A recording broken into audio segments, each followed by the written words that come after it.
I'm Ezra Levan. It's May 29th, and you're watching Battleground.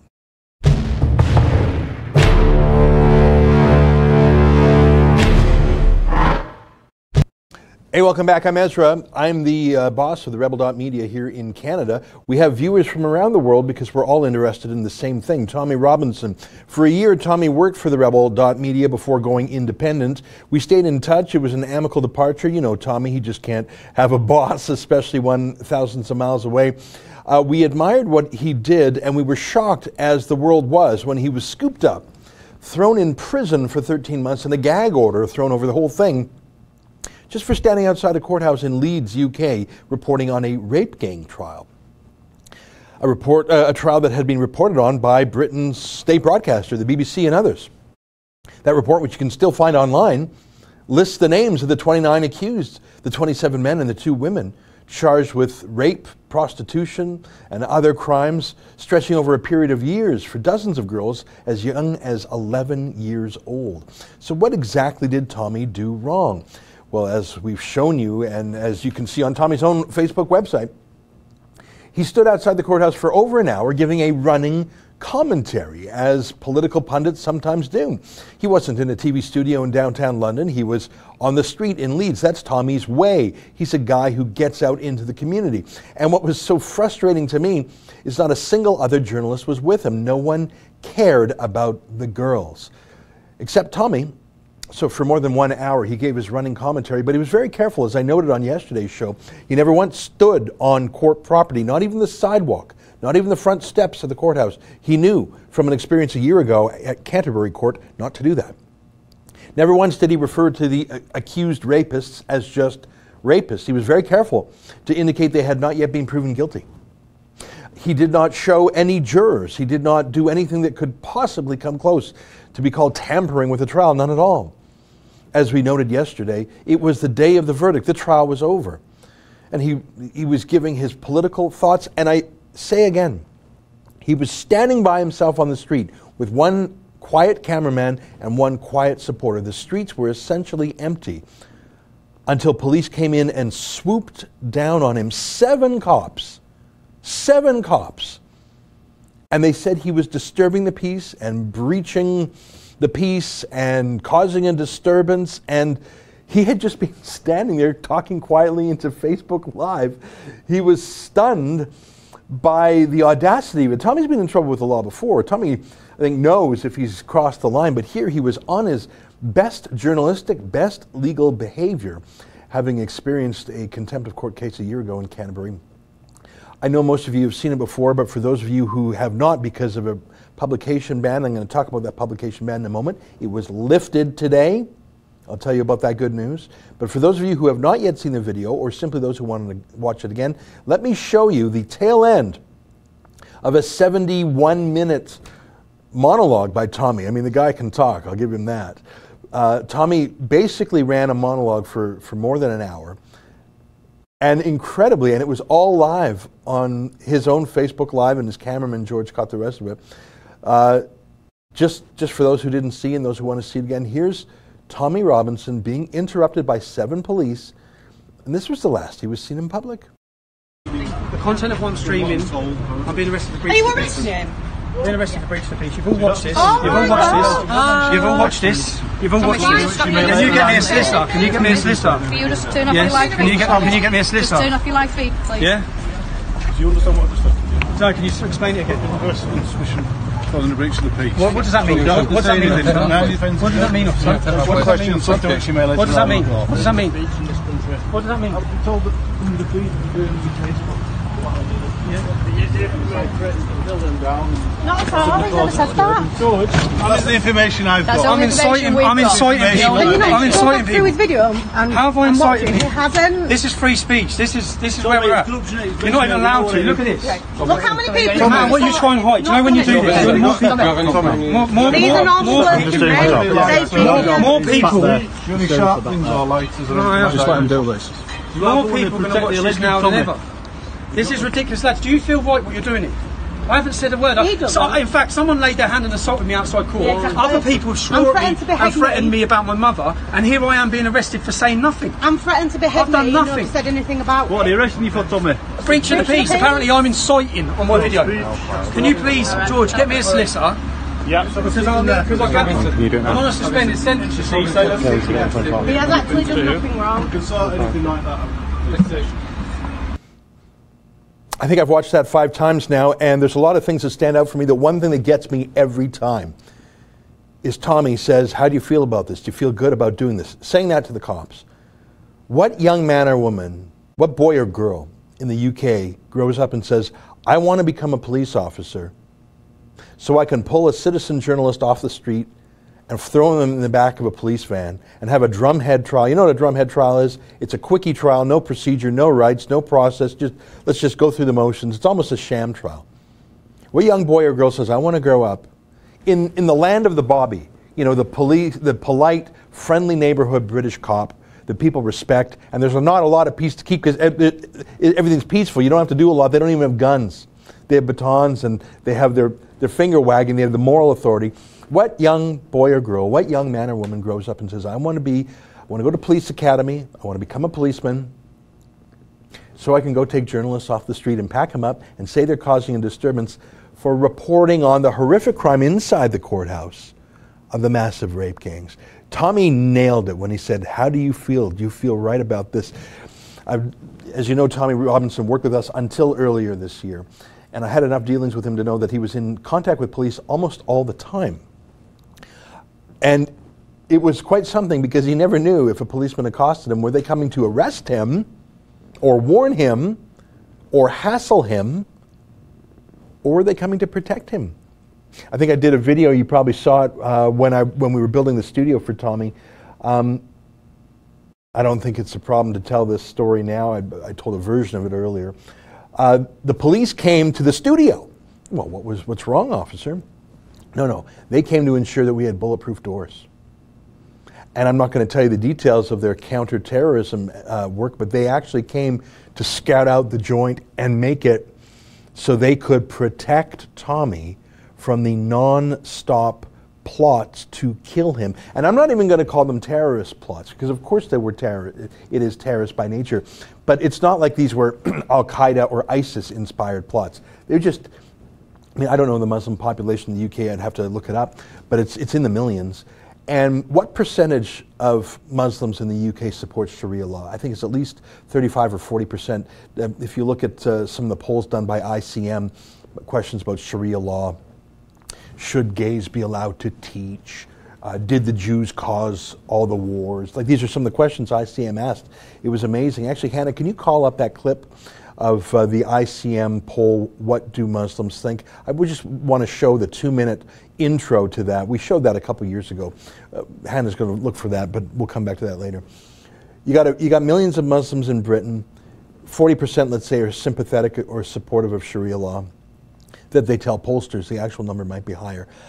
Out of that 40%, and we also know there's 23,000 jihadis that the police are trying to track. You can't track 23,000 people, by the way. How many would kill Tommy to be the hero? To be the hero in their gang, the hero in their block, to be their hero in their cell block? I'm not even going to call that a regular terrorist attack. You don't need to cook up a conspiracy in Iraq or Syria or in Pakistan to do that. There's enough people in Luton doing that. We've seen Tommy walk through Luton, and it's almost a swarm. When someone detects him, they all get out their cell phones, they all text each other. Hannah, while you're looking for that clip, if you find, you know the one where Tommy's driving down the street in Luton? I'd love to show that one too. It's quite remarkable, and that was years ago. And one more clip, I know, Hannah, I'm throwing all these things at you in real time. There's also the one of Tommy walking on the street. So there's just 3 clips, and I'm just talking to our producers now and brainstorming in real time, so forgive me and thank them for their resourcefulness. The 3 clips I'm looking for are the former head of the Human Rights Commission in the UK doing his show called What Do Muslims Think? Very powerful. That shows how extreme 40% of the UK Muslim population is. The second clip is Tommy driving down the street in Luton with a reporter in the car and showing what happens when he bumps into an imam on the street. And the third clip is Tommy literally walking on the street with a journalist and he's attacked. I want to show you these because it goes to my point about Tommy's life. He's either on defense against cops coming to arrest him over trumped up charges, or he's reliant on the cops to protect him from violence. What a life. What a life. I think I told you the other day that earlier this year, when Tommy was traveling in Europe, police came to his house and stayed overnight. Not to arrest him, but to protect his family. Because there had been incredible, I hope I'm not telling tales out of school. I don't think that's a secret. If it is, I'm sorry. What are we doing? It's called Battleground. It's a show I do every weekday from 12 noon to 1 p.m. Eastern Time. I take your questions on the side there. There are so many comments and questions there. I'll try and get to them. If you want to make yours stand out and pin it to the top, you can chip in a couple of dollars, couple of pounds, and it's called a super chat. It's highlighted in a very bright color, and if it's over a certain amount, it's pinned to the top. And that money helps us keep the lights on here at the Rebel. We're 100% viewer supported. So I appreciate that if you want to do that. I will read comments even if they're not super chatted.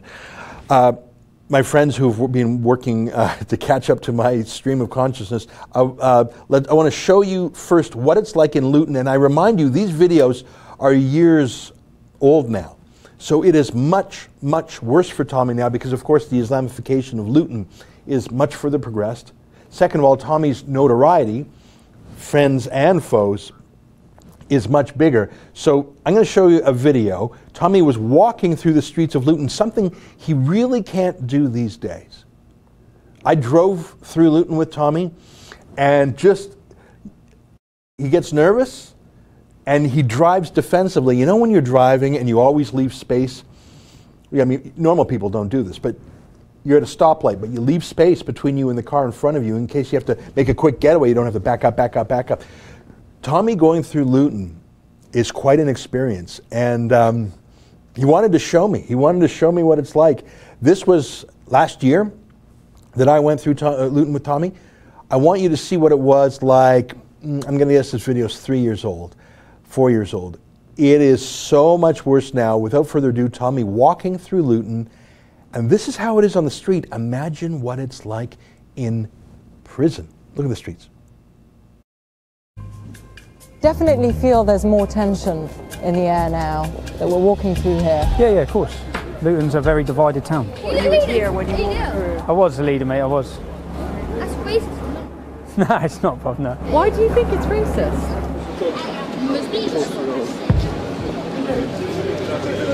Oh dear, what was that? What did they just say to you? Pussy.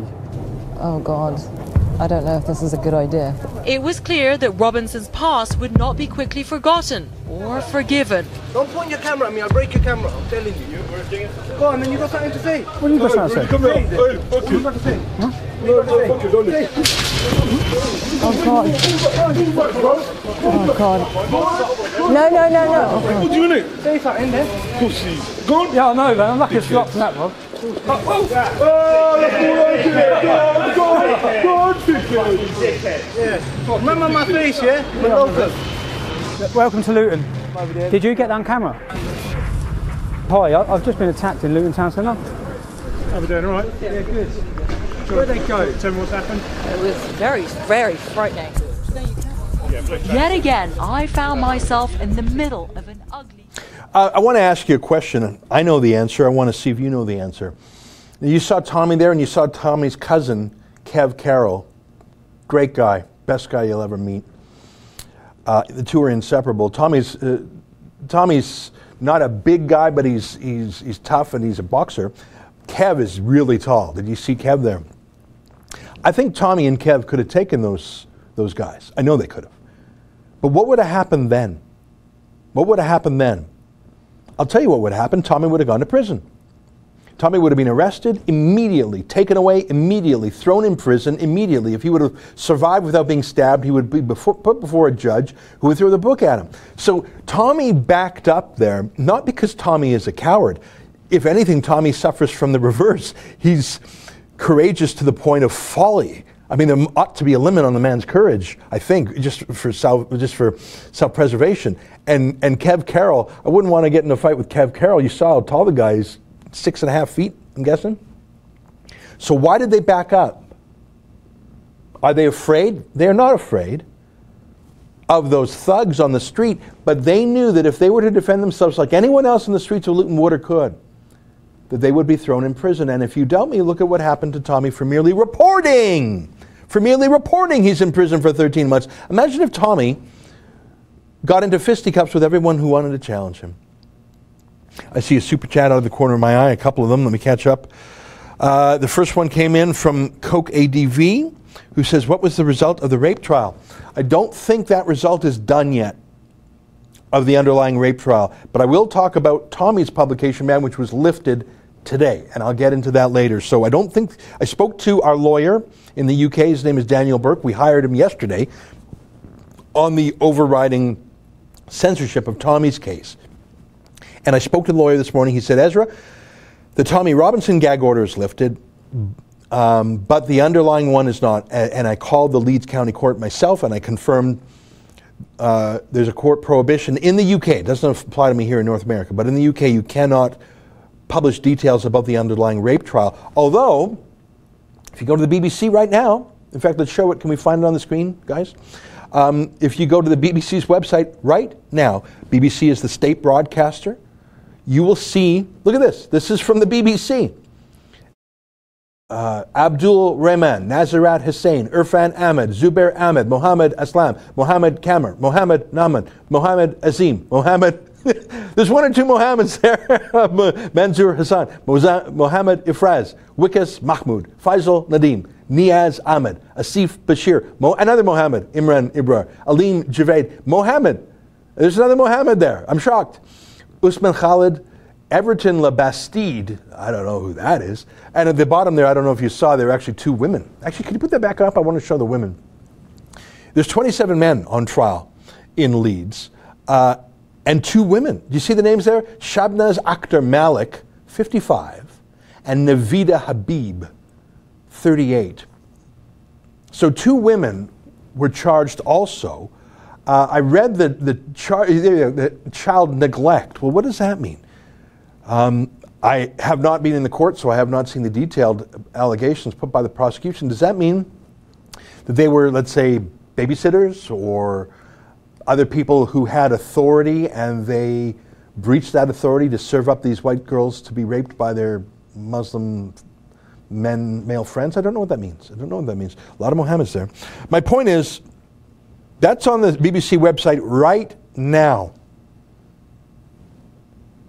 BBC's not going to prison for 13 months. I see some more super chats. Let me catch up. Is anyone in touch with TR in prison? Do we know if he is in protective custody or if anyone has been able to communicate with him? I phoned the prison directly. They will not talk to me. I applied at the prison website to become a visitor of Tommy and was advised that he had his visits already exceeded. I am quite sure that his wife and family and lawyer are in touch. In fact, I think they're meeting today. I have tried not to over-contact the family because I think I was calling them too much last week, and it was clear I was just stressing them out. They wanted to talk to Tommy before making decisions, so I have not spoken to the family since the weekend. I did have an email, a brief email from the lawyer yesterday. I want to get back to some of those other super chats that I saw come through. Let me just catch up here. Oh, I saw one there in blue. Let me find it. Super chats are a way to make your comments stand out from the hundreds. Fraser McBurney chipped in $5. Thanks very much, Fraser. I appreciate that. Here we go. My Channel X Originality said, here's a small donation. Long live Rebel Media. Well, that's friendly of you to say. Thank you very much. You know what? We've had a lot of interesting alumni at Rebel Media, including Tommy. And whether or not you credit us or blame us, we helped introduce Tommy to the world of journalism, where I think he's more effective than he was when he was simply in the world of activism. I mean, as I would try and say to him, he always would want to be on the streets, and I tried to pull him into the studio, mainly just because he's in jeopardy on the streets, either from cops or from robbers, right? And he didn't want to be in the studio. He wanted to be on the streets. That's where he is. But I always tried to say, look, you could get 1 million people watching a video.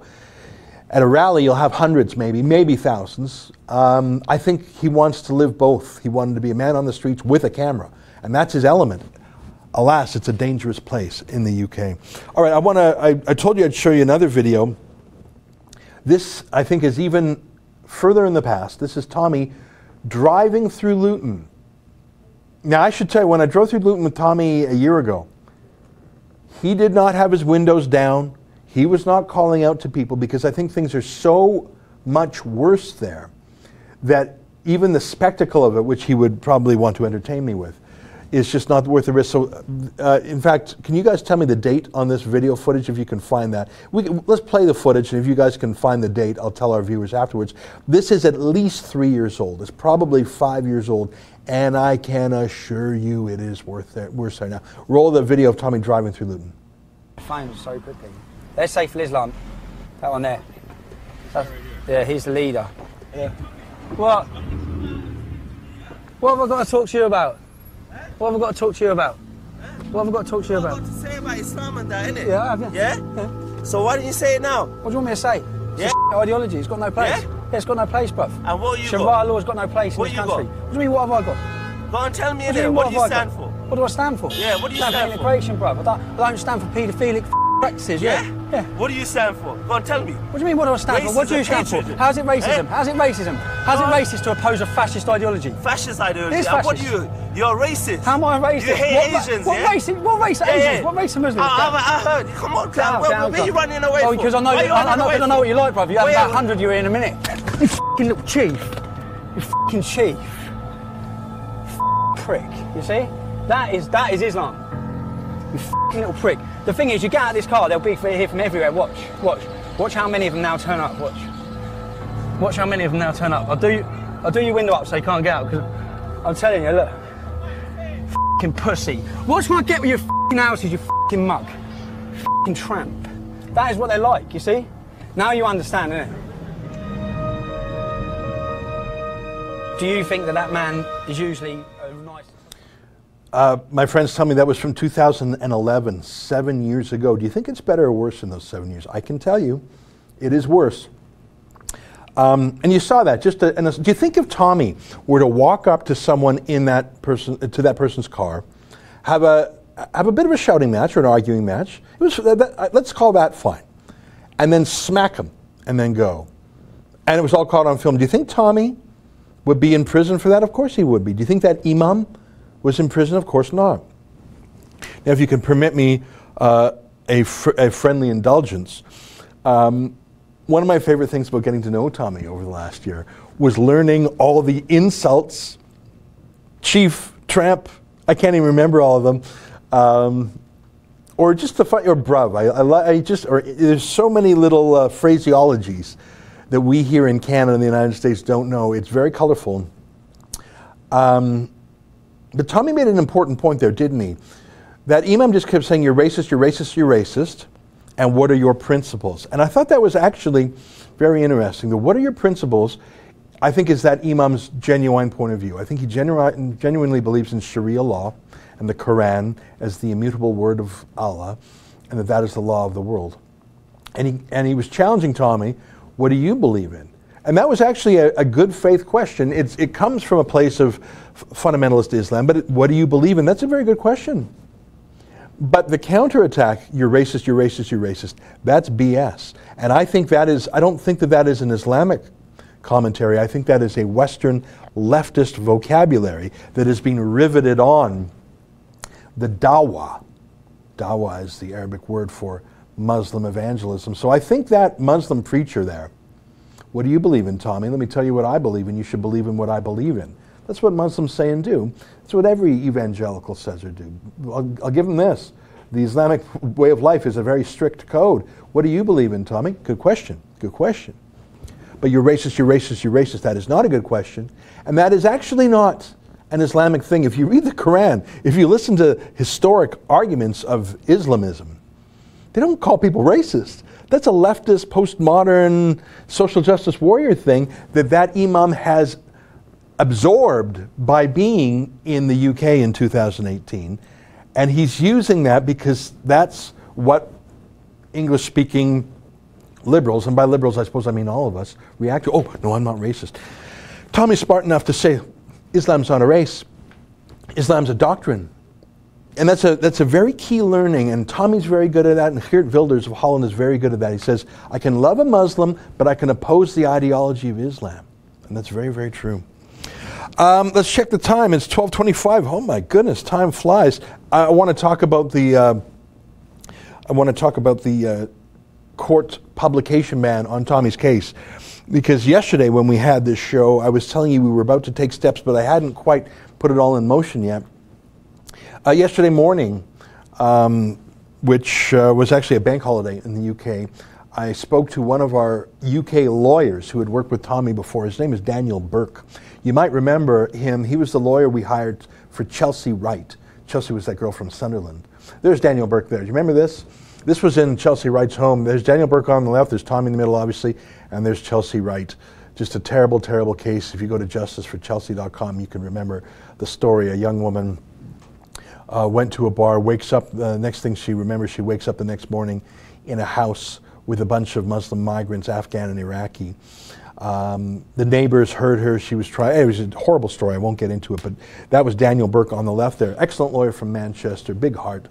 So we reached out to Daniel and we said, hey, Daniel. And he said, yeah, he'd been in touch with Tommy recently and he was eager to help. So we retained Daniel and he got a QC. They have what's called a split bar in the UK. In Canada, they have a barrister and solicitor. In the US, they don't have any distinctions. You're all just a lawyer. In the UK, there's two species of lawyer. It's a little bit strange. So Daniel Burke agreed to take the case, and he recruited a senior Queen's Counsel, as it's called, QC. It's just a British phrase. And they were preparing to attack the court publication ban over Tommy's case. So there are two cases here, right? There's that mass rape gang trial, 27 men, 2 women, the one that I read the names of the accused, the one that Tommy was outside the courthouse commenting on. So that's the underlying lawsuit. And then there was the Tommy contempt of court, send him off to prison for 13 months. The same judge put a publication ban on both of them. So we hired Daniel Burke yesterday to go to court on behalf of our UK operation. We're based here in North America, but we have a company in the UK, a sister company called Rebel News Network UK Limited. So we had some standing in the UK. We're not just North Americans. And Daniel was getting geared up, and this morning I spoke to him and he said, Ezra, court lifted the publication ban. 2 UK media, give them credit, Leeds Live, I think was one of them, the other is The Independent. They went to court and there wasn't a fight. The judge let it roll. So we were all revved up. We were ready to go to battle, and we hired a friend of Tommy's to do it. But I'm glad to say that a restriction has been lifted, so now the UK media can report on it. I see a super chat from someone called Chelsea Girl, who chipped in £10. Thank you very much for that. Who said, is there a fund set up to help appeal his sentencing? Does anyone know the details? Well, that was the very first call I made on Friday. When I heard of this case, the first call I made was to Tommy's lawyer, Alison Gurdon. The second call I made was to Tommy's wife, who I had met several times over the last year, and I offered a variety of offers. But I say again, I don't want to spend too much time on this, as I did yesterday. Tommy doesn't work for me anymore. Tommy doesn't work for the Rev. We're friendly enough, but he doesn't. I don't have the authority to make decisions. And whereas if Tommy was in my employ, as he was a year ago when he was arrested for contempt of court in Canterbury, and we just made the decisions here at our headquarters because I had the authority. He was in trouble for doing things in the course of his employment with us. It was entirely appropriate that we take matters, and obviously that we pay for them. There would be no way that we would expect Tommy to pay for his legal bills for a trouble incurred in the service of our company. That is not the case. In 2018, Tommy's independent. He's got a small sort of ragtag team, as you would imagine. I don't know if he has insurance. I don't think he has like full-time corporate counsel. So I think he went with sort of his local usual solicitor. And so I spoke to her and I made various offers to her, and she and the family said, Ezra, we're going to wait till we talk to Tommy and get instructions before we accept any help. So she asked that we not do a crowdfund. That's why the crowdfund we did yesterday was strictly for taking on the gag order. And that is now moot. So I'm basically keeping my powder dry. Anyhow, so my point is, until we hear from Tommy, the family has not only not requested help, but they have said if there's someone out there claiming to be crowdfunding for Tommy, it's unauthorized. Of course, you can always go to Tommy's own website and chip in there. That's tommyrobinson.online. I see a super chat from French Toast Mafia, 799. What was the exact action that was supposedly in contempt of court? David Risner also chipped in $5. Thank you for that. I was not there. I was not there in court, so I did not hear it. I expect that we'll be able to get the transcripts as soon as today. From what I can see in the court records, Tommy's court hearing was extremely brief, measured in minutes. And I don't want to get too technical in the law. I'm a former lawyer myself. The law of contempt of court is unique. Let me check the time here. It's 12:31. Can I give you 5 minutes on the law of contempt of court? I really didn't know much about it until Tommy's case in Canterbury last year. Contempt of court, most litigation in North America and in the UK is adversarial, obviously. You have a prosecution, you have a defendant. You have a plaintiff, you have a defendant. And you always have a neutral arbiter, right? The judge is neutral, of course, right? The two sides clash zealously, and you have a neutral party, like a referee making the call, the umpire, right? In the case of a criminal prosecution, the defendant is obviously the suspect, the criminal accused. And in that case, the protagonist is Her Majesty the Queen. In the United States, it's called the people versus so-and-so, right? In the UK and in Canada, it's the Queen versus so-and-so, sometimes abbreviated as R versus so-and-so. R is Latin for Regina, which is Queen. As in, it's adversarial, but in a criminal case, it's in the name of the Queen you're being prosecuted. I know I'm going on a legal technicalities, but here's my point. Contempt of court is not that way. Contempt of court, the judge himself is upset with something. In this case, Tommy. In this case, Tommy reporting on his Facebook Live. And I've seen photographs. I've not been able to completely corroborate them, but I do trust that they're accurate. An image from Leeds of the judge himself looking out a window at Tommy. So there was a judge and there was an officer, a court officer, and another person, and they were looking down at Tommy below doing his live stream.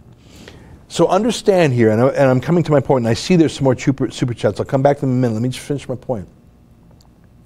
So this is what happened in Canterbury last year, and this is what happened in Leeds this year. And guys, can you get ready the transcript from the Canterbury case? I'm going to refer to that again, the same one we used yesterday, highlighting the comment by the judge. So the judge is mad. The judge is mad that their trial is being upset in some way. And how does the judge know this? They hear a rumor, they see Tommy outside. But unlike a normal plaintiff, a normal Crown prosecutor, a normal antagonist in court, they don't have to go through a process and share facts with the other side and have a back and forth and have a neutral arbiter. In the case of contempt of court, the angry judge judges his own anger.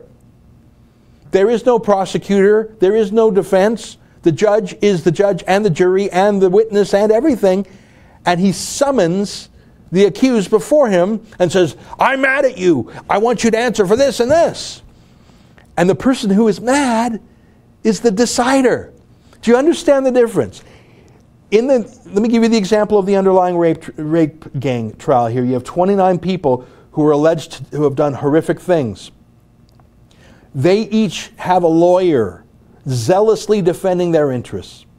And then you have Her Majesty's Crown Prosecution Service, as it's called in the UK, or that would be like the DA in the United States. And they are charged with getting a conviction. And they're 100% fighting for a guilty conviction, and they're 100% fighting for a not guilty conviction, and they bash it out, and the judge in the middle is cool as ice, is nonpartisan, does not show fear or favor, is neutral, applies the law and says, I've heard from you, you're right on this point, you're right on this point, my verdict is that, do you understand that's our adversarial system? Two sides duking it out in front of a neutral judge.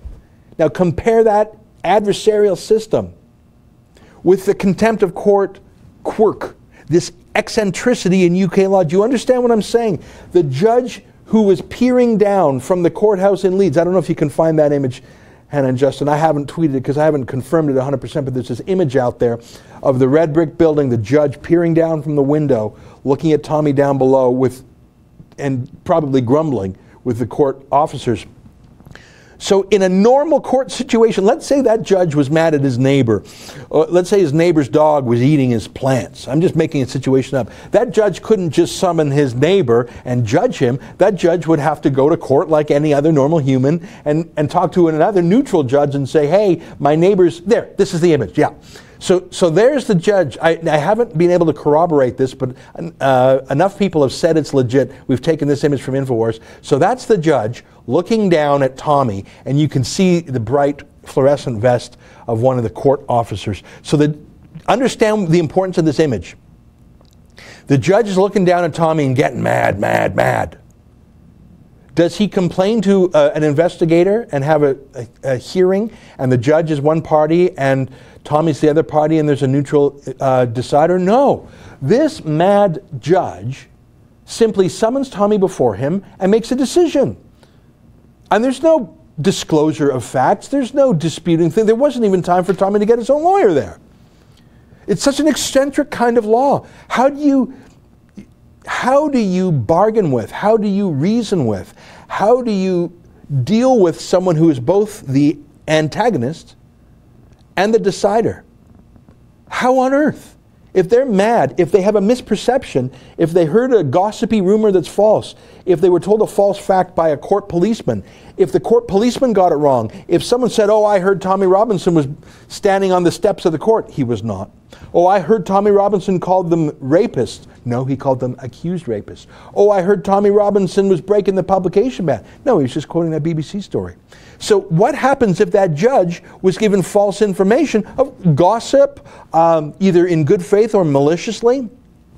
That judge has in his mind an idea. Now, maybe it's accurate, but maybe it's not. And we don't know because that same judge who's angry at Tommy is the decider. And there's no pro and con. There's no clash of ideas before a neutral arbiter. There's no disclosure. Do you know what I mean, disclosure? That's where the police and the prosecution have to share with the defendant any exculpatory facts, any closed-circuit TV footage. Did Tommy step on the courthouse precincts? That's not a matter of opinion, it's a matter of fact. And you could see that through videotape evidence. Did the judge think that Tommy was on the steps? Well, we don't know what the judge thought because the judge is not a neutral party. There was no disclosure of documents. There was no back and forth. It was a drumhead trial. Do you see why the law of contempt of court is so bizarre and so unfair? And I called for this transcript. You guys have the transcript from last year in Canterbury. So I'm going back in Tommy a year now. This is the case that we helped Tommy with when he worked for us. Put the transcript up if you please. So understand, Mr. Kovalevsky was one of the 3 lawyers we sent to help Tommy. And this is the judge back then, a year ago in Canterbury, who was the same thing. The judge was mad. The judge heard something about Tommy on social media. Does the judge even understand social media? Does the judge even watch what Tommy did? Or is the judge going based on gossip and rumors? We'll never know. But here's what the judge said in court. So Kovalevsky is Tommy's lawyer. And let me read. I accept what Mr. Kovalevsky tells me about the dangers that you, Tommy, might face were you to be sent into immediate custody. I have to say it is on a knife edge so far as I'm concerned because a very large part of me thinks, so what? Really? This is a judge. Yeah, so what? You're going to be in danger in prison. You'll be stabbed. I mean, look at the danger he was in on the streets of Luton. I showed you it was like on the street. And one of those videos was 7 years old. You know what it's like today?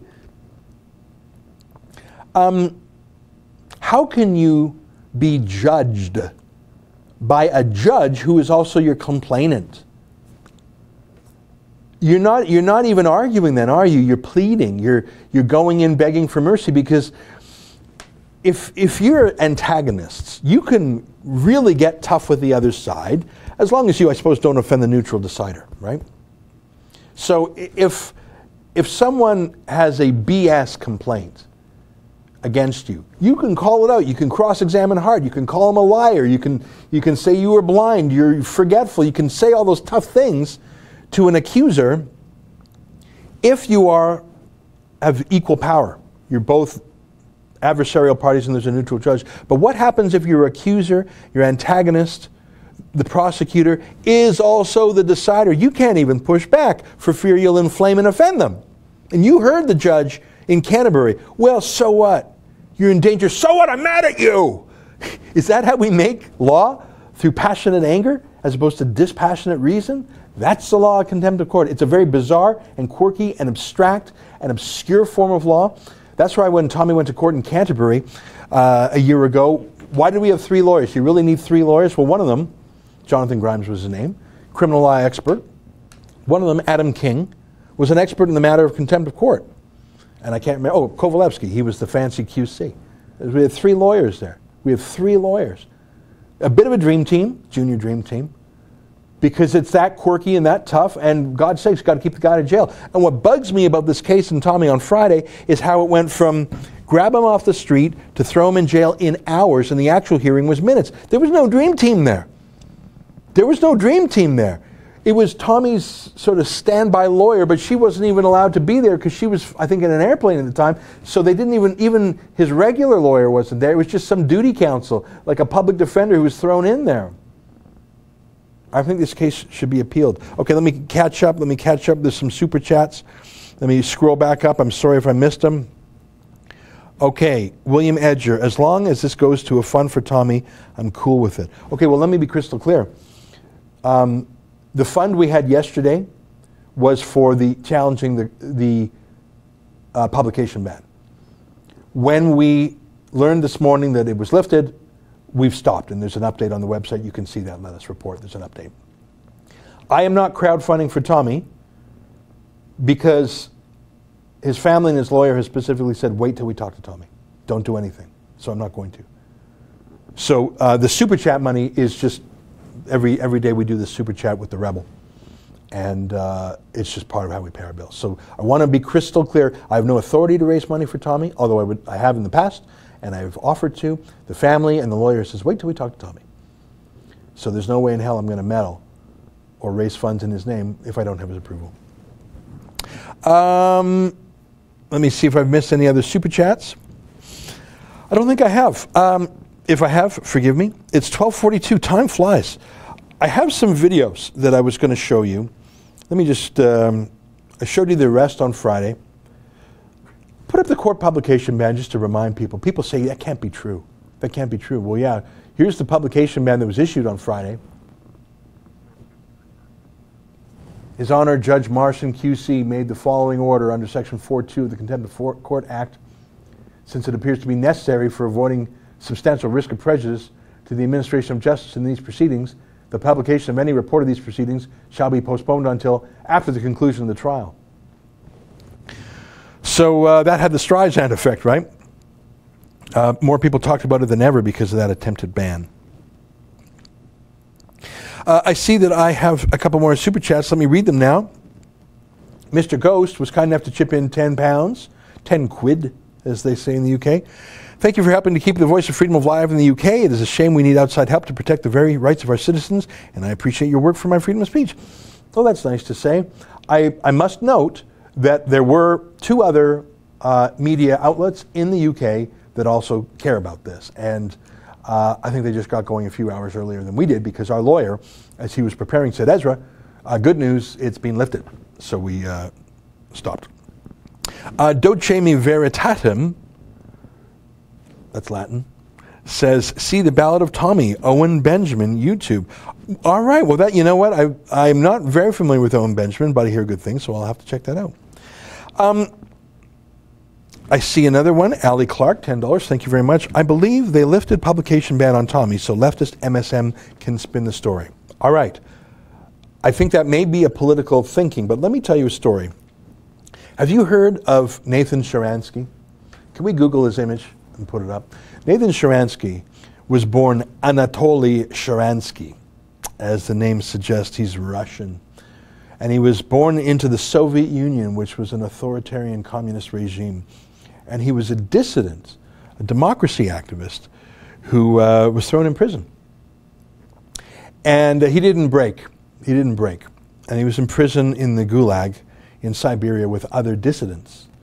And you'll remember when Ronald Reagan became president, he called the Soviet Union the evil empire. This is almost 40 years ago. The evil empire. And for those of you of my vintage or later, you'll know that. You'll remember that. Now, he was mocked and ridiculed by the liberal media of his day. You think Donald Trump is the first Republican president to be mocked by the media? No, I can assure you they went after Ronald Reagan. Ronald Reagan was more polite and friendly than Donald Trump, so they didn't really paint him as like a groper or a vulgarian. They painted him as dumb and as like a cowboy. And in fact, he had been an actor in an earlier career, and there were shots of him as a cowboy. He's a dopey cowboy. And so when he said the Soviet Union is the evil empire, all the fancy people, the John Kerrys of that time, the Hillary Clintons of that time said, oh, no, that's not how it's done. You can't speak that way. And the entire global media mocked Ronald Reagan for calling it the evil empire. And I'm coming to my point.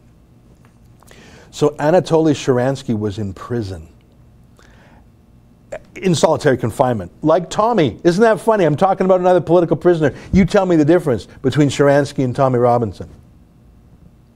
So Sharansky said his KGB guards threw in front of him Pravda or Izvestia, or whatever it was, which had the story of this American cowboy calling the Soviet Union the evil empire. So it was page after page denouncing Reagan as a buffoon, as a warmonger, as an ignoramus, as a simpleton, all the things they said about him. But buried amongst the thousands of words of calumny was his actual quote, evil empire. So understand what Sharansky was reading in the Pravda, the propaganda outfit. Evil empire surrounded by thousands of words of condemnation. But that was the happiest day of his confinement, he says, because he knew enough to ignore the propaganda surrounding those two words. He wasn't dumb. Do you think he believed Pravda? He knew the fake news media when he saw it. But there was two words of truth in the whole thing, what Reagan actually said. Evil empire.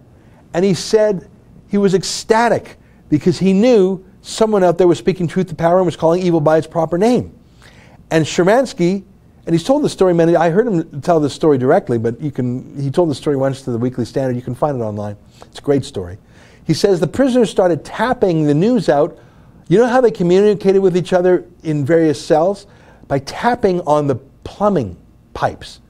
Like on the pipes, tapping in Morse code or whatever. Tap, tap, tap, tap, tap, tap. Telling the message to each other that the President of the United States, the new President of the United States, Ronald Reagan, was calling the Soviet Union an evil empire. And once you get that part right, it's just a matter of time until you get the other parts right. Well, what do we do about this evil empire? How do we fix it? Until then, under Jimmy Carter, oh, no, that's not an evil empire. These are good people just like us. That's one of Donald Trump's strengths, by the way, is calling things like they are instead of pretending, whether it's North Korea or Iran or global warming or the UN. That's one of Trump's strengths. So that's an extremely long answer, Ali. That's my way of saying, you said, let me read your super chat again. I believe they lifted the publication ban on Tommy so leftist MSM can spin the story. Well, yes, they can. But underneath 1,000 words of defamation and slander and calumny against Tommy Robinson will be a grain of truth. He was arrested for reporting and he was thrown in jail for 13 months. And so all the rest of it is just verbiage. And I'm glad this publication ban was, and there was another conservative out there who said, no, don't do this. No. Let the truth come out. Sunshine, the best disinfectant, said Brandeis. And the point here is people will be able to see through the BBC lies, the Piers Morgan lies, and they will get the truth, and they will come to their own decision the same way Anatoly Sharansky saw through it. V6 said, thank you, Rebel. Tommy deserves a medal for patriotic valor. He absolutely does. He won't get it, of course, because the fancy people are in charge of giving out medals. Skelcher says, free Tommy, fight the Islamic invasion, expose the UN, keep fighting and educate the left. Well, you know what? It's tough to educate the left, especially the capital L left, the professional left, the paid-to-be protesters left. But there are people who fall away from the left when they see its excesses and reform themselves. And a lot of people, I mean, Tommy Robinson has been so slurred by the mainstream media. I remember my very first interview with him. In fact, I tweeted it the other day. I was nervous because every single thing I had heard about Tommy Robinson had come from the mainstream media. He's racist, he's anti-Semitic, he's violent, and I don't want to hang out with something like that. So I put those, in my very first interview, I tweeted it on Friday, you can find it. I said, are you racist? What do you think of the Jews? Like, I asked him these dumb questions, and he gave good answers. I just wanted to ask him, and they were sort of dumb questions, and it's a little bit embarrassing to ask a stranger, are you a racist? Because that's rude in itself, and we're not used to being rude. But I thought, well, let's lance the boil here. Are you or aren't you? And I can assure you he's not. Let's check the time. It's 12:50. We've got 10 minutes left. I have more video clips, and I want to show you. Do we have the Tommy drawing the burqas one handy? Let me set this up. One of the things Tommy did first, and I know I'm reminiscing here, but I don't want to just be on the hard news, right? I just don't want to be on the bad news, the sad news, the upsetting news. And there's not even that much to say until we hear reports from his lawyer or his team when he actually instructed them from prison. So one of the things I want to do, besides raging against the unfairness here, is I want to tell you some fun stories of when Tommy was out and speaking freely. And this goes to Tommy in prison. When Tommy was in prison, of course, he requested to be in solitary, otherwise he would be killed. And what do you do when you're in solitary for 23 and a half hours a day? Well, you read, try and stay sane. And Tom, I won't describe it to you, I'll just show it to you. Can we load the clip and can we set the start so we get straight to the fun part? Here's Tommy going through the daily papers in the UK for us with some good jokes about being in prison. Let's just make this a bit more user-friendly.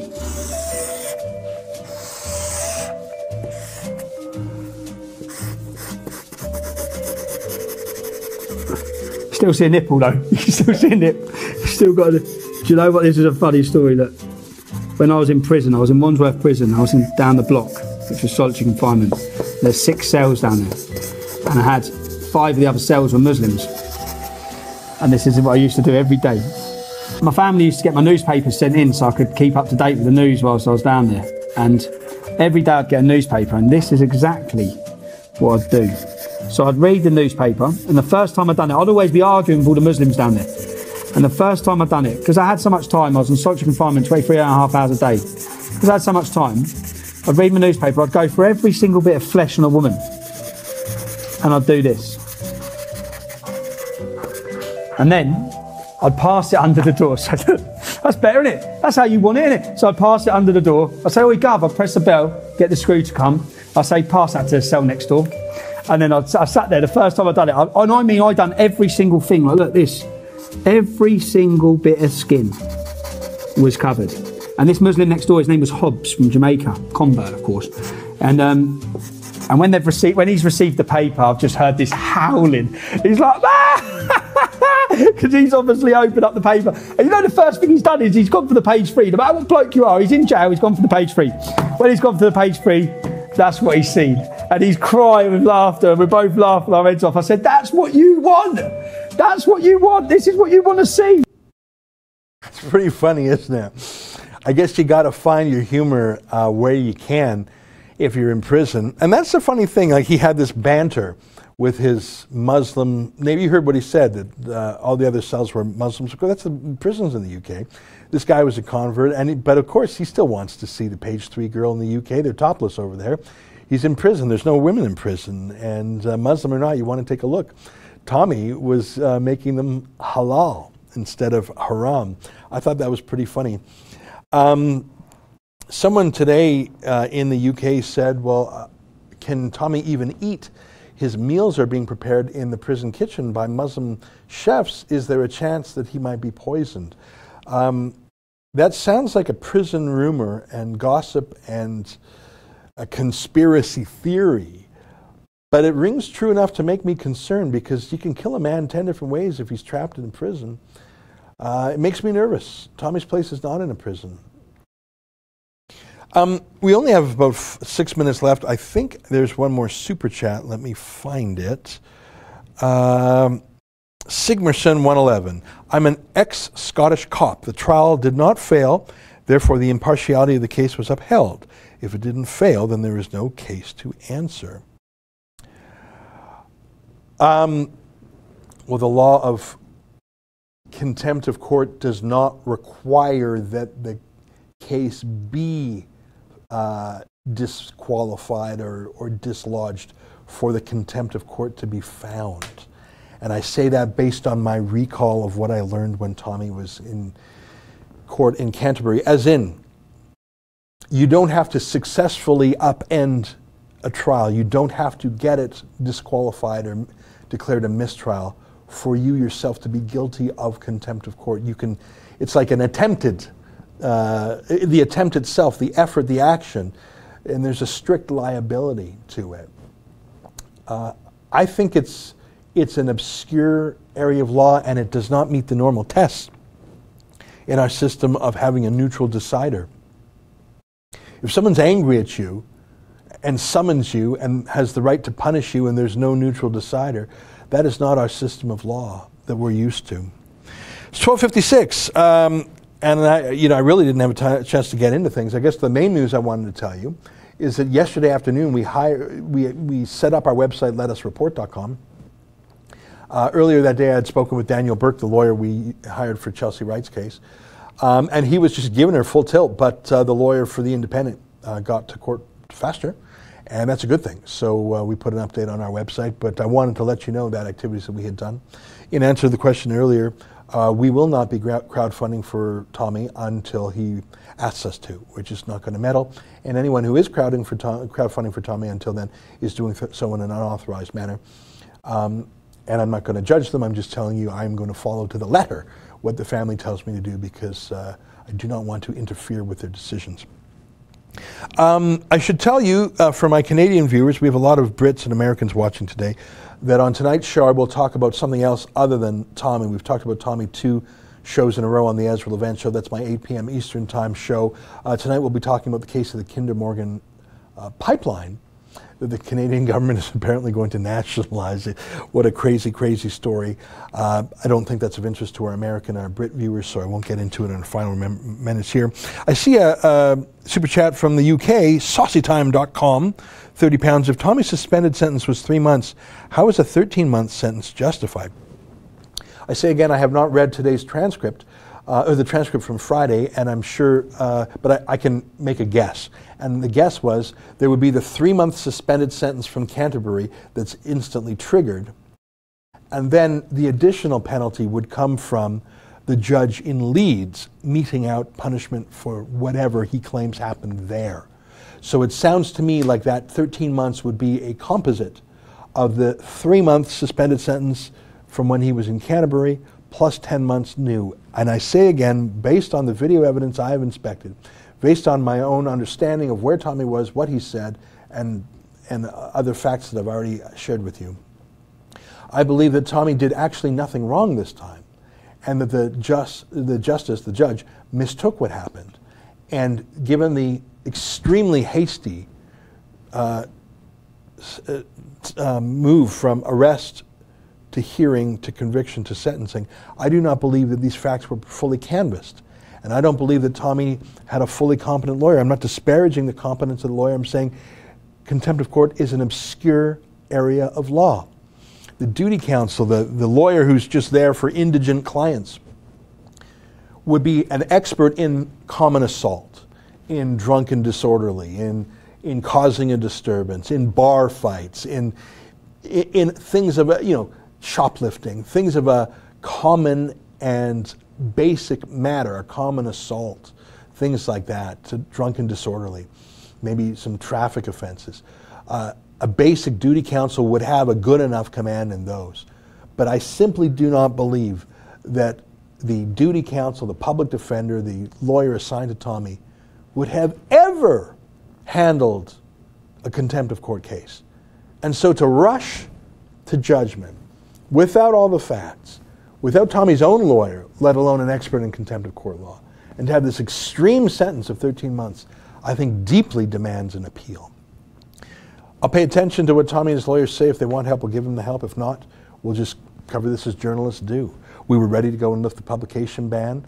We were taking steps. We had hired a lawyer, an old friend of Tommy's from last year, but we didn't need to proceed. I see it's 1 o'clock. The hour goes by so quickly.